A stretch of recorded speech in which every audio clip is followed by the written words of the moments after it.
মুক্তি মুক্তি মুক্তি চাই, ইব্রাহিমের মুক্তি চাই। হ্যালো ভিউয়ার্স, আসসালামু আলাইকুম। সবাই একটু চুপ করেন।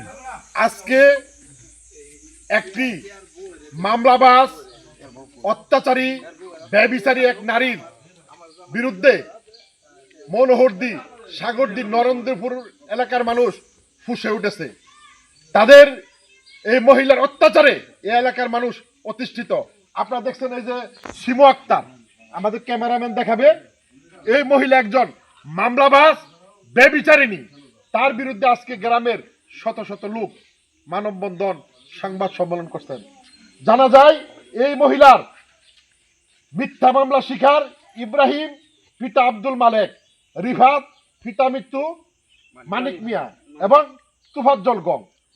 আমরা জানতে চাই, একজন ব্যভিচারিণী নারী 12টা 14টা মামলা করে এই এলাকার মানুষকে অতিষ্ঠ করে ফেলেছে। তার এই মিথ্যা মামলায় একজন বর্তমানে জেল হাজতে। কি অপরাধ? আমার সাথে সব দেখ করছে। আমার শিমুর বিচার চাই। আমি মা হলাম, বিচার চাই। শিমুর বিচার চাই, শিমুর বিচার চাই। আমি শিমুর বিচার। খারাপ মহিলা নারী আমরা নরেন্দ্রপুর এলাকার মধ্যে আছে না, তাদের একটু বংশের মানুষ পছন্দ করে না। তার এমন একটা খারাপ মহিলা, শিমুর মতন এমন একটা খারাপ মহিলা আমরা নরেন্দ্রপুর নাইতে না। তাদের জন্য আমরা সূক্ষ্ম বিচার চাই। কেড়ে নিরাপত্তা ছেলেরার জন্য কেন এই ঘটনা ঘটাইব, এই জন্য আমরা সূক্ষ্ম বিচার চাই। ইব্রাহিমের মুক্তি চাই। শিমুর জামাই বিদেশ রাখা সব পুরুষের নামে মামলা দিচ্ছে। অনেক আমার স্বামীরা ফাঁসাইছে। আমি মুক্তি চাই। তাই আমার স্বামীর বিচার সবাই করে দিবেন। মিডিয়ার মাধ্যমে সরকারের কাছে একটাই দাবি, আমার স্বামীর বিচার চাই।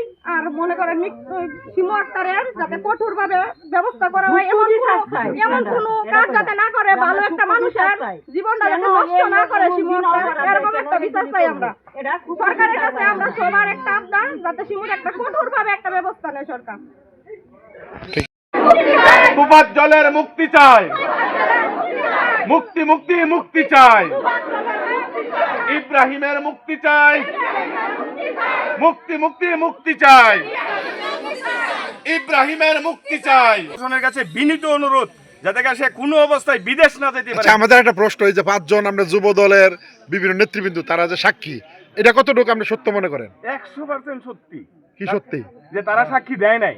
মানে তারা সাক্ষী দেয় নাই? তারা সাক্ষী তবে কিভাবে সাক্ষী নিছে এটা এলাকাবাসী তার কাছে জানতে চাই। আচ্ছা, 12টা মামলা করছে, আমাদের হাতে 12টা মামলার কাগজ আছে। আচ্ছা, 12টা মামলা করছে। কিছু কিছু মামলা তদন্ত করার পরে এটা স্টপ হয়ে আছে। এটা আবার নতুন করে কুডের মাধ্যমে জ্বালাই করছে। এই যে সকল কাগজগুলি এখানে আছে। আমরা এই ভাষণ চেষ্টা করছি। এই ফুল কমিটির সভাপতি, সাবেক ইউপি সদস্য, মেম্বার, আমার নাম মোহাম্মদ জজ মিয়া। এই মহিলা এই এলাকার পাড়া প্রতিবেশীর বিরুদ্ধে প্রায় সময় এই দেহিটা নিয়ে অনেক ধরনের মামলা দেয়। এই 12টা মামলা করছে। এই মহিলার আমরা সকলে বিচার চাই। আর ইব্রাহিম খুব ভালো মানুষ, তাকে সে এই ধরনের কাজ করে তাকে জেল থেকে মামলায় ফাঁসানো হয়েছে, মিথ্যা মামলায় ফাঁসানো হয়েছে। তাকে তার মুক্তি চাই। তার মুক্তি চাই। তার মুক্তি চান? এলাকার মানুষের প্রতি একটা বিভক্ত, প্রশাসনের প্রতি একটা বিভক্ত তৈরি হয়ে যাবে। আমরা এর মুক্তি চাই, এর থেকে মুক্তি চাই।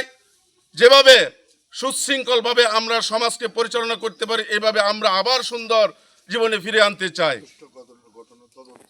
একজন আসামি জেলহাজত আছে। এই ঘটনা পূর্ণ তদন্ত আমরা চাই, সরজমিনে আসবে, সরজমিনে আইসা এটাকে তদন্ত করবে। আমরা সুষ্ঠু তদন্ত চাই। যদি সুষ্ঠু তদন্ত অপরাধী হয়, আমরা তার বিচার চাই। কিন্তু যদি অপরাধ না করা সত্ত্বেও কেন নিরাপদ একজন মানুষ জেলে থাকবে, এটা আমরা এর বিচার চাই, সঠিক বিচার চাই। এই এলাকার মা বোনদের কাছ থেকে আপনারা আরও জানতে পারবেন। এলাকার আমাদের গণ্যমান্য ব্যক্তিবর্গ আছে, আমাদের সাবেক মেম্বার আছে, ওয়ার্ড বিএনপির সেক্রেটারি আছে, সভাপতি আছে, গণ্যমান্য